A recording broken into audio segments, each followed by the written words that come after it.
Okay, welcome back.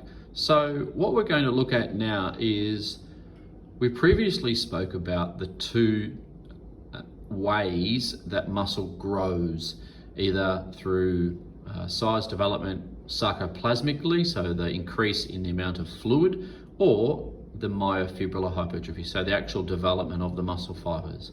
So this first mechanism, or of the three types of training, if we were to categorize, is called mechanical tension.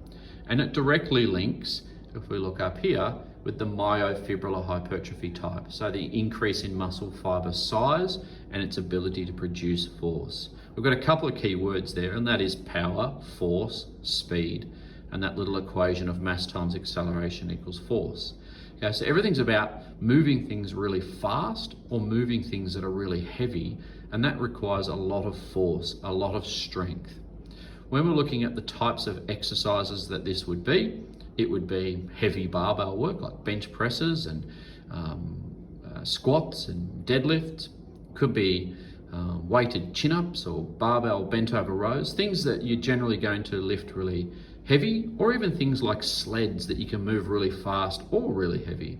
So these are going to provide or produce a lot of tension at the muscle, a lot of force at the muscle.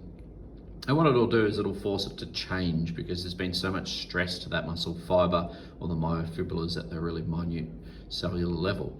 Okay, when we're looking at what types of rep range and what types of loading, we're talking about for the mass, the maximum strength type training, is you've got to be looking at 85% of 1 rep max or more, up to 100%. So if you're doing 1 repetition, you'd be wanting to do your 1 rep max. So the heaviest you could possibly lift for 1 repetition. If you're doing, say, 6 reps, then you're probably closer down towards that 85% of your 1 repetition maximum.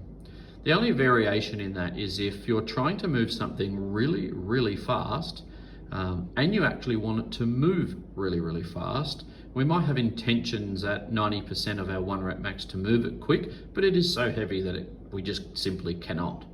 Whereas at 75% of our 1 rep max, let's call it in a deadlift, we actually might be able to lift the bar really fast, because we're strong enough to lift 25% more than that for 1 repetition.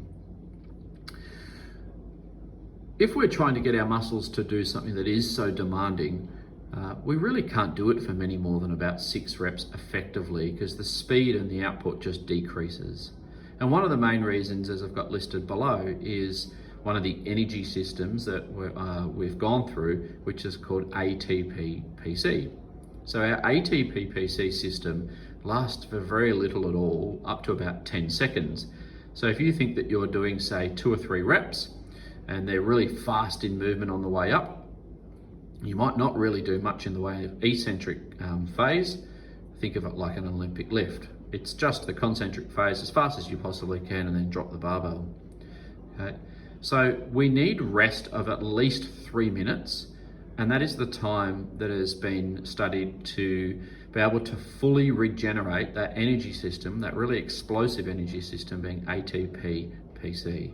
So minimum of 3 minutes rest.